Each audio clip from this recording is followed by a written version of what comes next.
Chad Boninger here from High University Libraries. I just got an email from a guy at McGill University, library school student, with some questions about Web 2.0 and information literacy. And so rather than respond via email, which is kind of boring, I thought I would take his questions, which I've only just now looked at, and try to answer them via this video. I'm currently staffing our reference desk in the very busy Learning Commons, and it's 10 o'clock, so I may get interrupted here, but we'll see. The first question is, as a librarian, what do you really like about Web 2.0?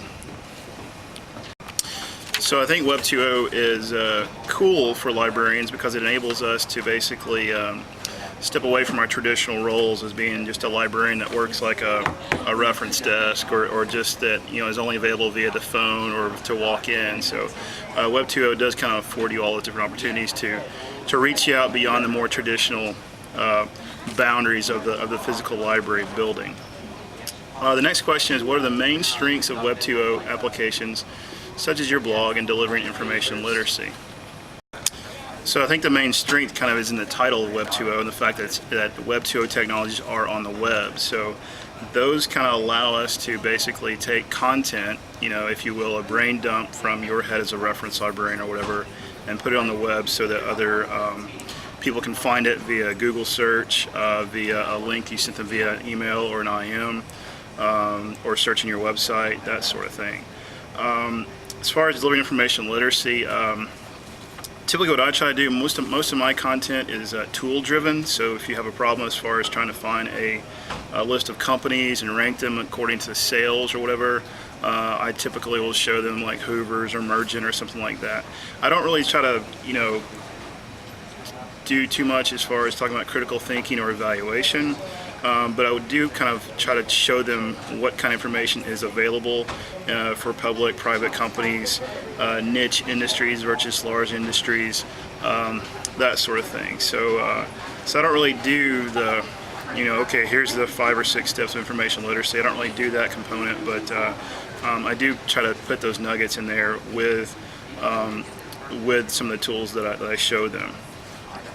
Why is Web 2.0 useful? Well, it basically allows you to once again, employ different methods to try to reach different populations, that sort of thing. My blog, what kind of feedback do I get from my blog? Well, I get more feedback for the BizWiki than the business blog, although the business blog is older. Typically, most of my content goes in both places. The BizWiki is probably is what I teach off of, so it's more well known now to students than the business blog is. The business blog gets a lot of traffic from people who aren't at our university, other librarians, other libraries, people doing a Google search for supermarket industry trends will find my blog, that sort of thing. So that kind of helps answer this question here. Has your blog met your expectations in terms of user traffic? Well, when I originally set the blog up, I had hoped that it would be a source for students, and they would comment on posts and say, hey, this is useful, but you might also try this or that sort of thing. That has not necessarily worked that well. So anyway, sorry I was interrupted there. Got to work the reference desk, so I had a student need to check out our study room. So how has your blog met your expectation in terms of user traffic? Typically, I use the blog to direct people to resources in the BizWiki a lot of times. And then a lot of times there are things that are a little too specific, really, too assignment-oriented to actually put inside the BizWiki, because the BizWiki tends to be kind of broad, although that is changing a little bit. So a lot of things, if there's something for a specific class or whatever, I may just put that in a blog article as opposed to a wiki article. Next question is, have you encountered any problems or issues with your blog? Well, not really any kind of technology issues. The main issue is on trying to actually create content.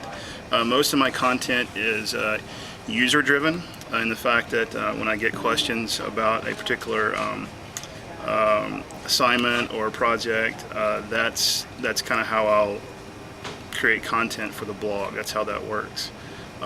So the whole idea of content creation, that's the biggest hurdle with something like a blog or Web 2.0 technologies in general. So the next question is, what kinds of problems or difficulties will a librarian face when providing services via Web 2.0? probably the biggest problem is trying to figure out what service to use. And I'll give you an example of that. With video, for example, I'm using a lot of video with screencasts and things like that, instructional movies. Alright, I'm back. Had a guy try to walk out without checking some books out, hence the little dinger went off. Problem, difficulties library interface and providing services via Web 2.0.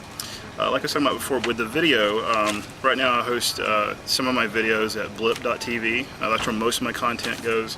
Some of the stuff goes to YouTube, other stuff goes to Vimeo. There's also a service called Vidler. There's also a service called screencast.com.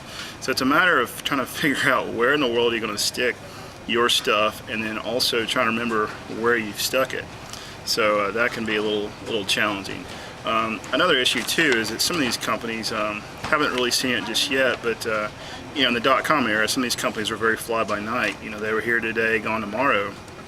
And so if you put all your content in one place and the company folds up shop, then you're kind of stuck without a host, maybe stuck with not knowing where your content's going to be, then have to go back in, re-upload your videos to another site and re-embed them someplace. So that's one of the challenges that I see in the future, because you know, all these video hosting services, while free, may not necessarily be available a year or two from now. So that's one of those challenges. It's also a risk, but the convenience of having that free hosting or relatively free hosting available to you is very nice, as opposed to trying to upload it via FTP to your own server, make your own flash files, all that kind of stuff. You don't want to do that. So it's kind of nice having that service, but you have to understand that there may be issues down the road where some of these services may not exist anymore. Then you have to figure out what in the world you're going to do with your content. So I think that answers most of your questions here. Hopefully this was useful. If you have any questions, feel free to comment in the blog post, which is where I'll post this. If you have any other questions, I'll try to answer those, but probably should get off here. It's been a little hectic here, and probably when classes change here in a second, it's going to be even more crazy at the Learning Commons desk here. There's my phone ringing, so I guess I got to go. Take care.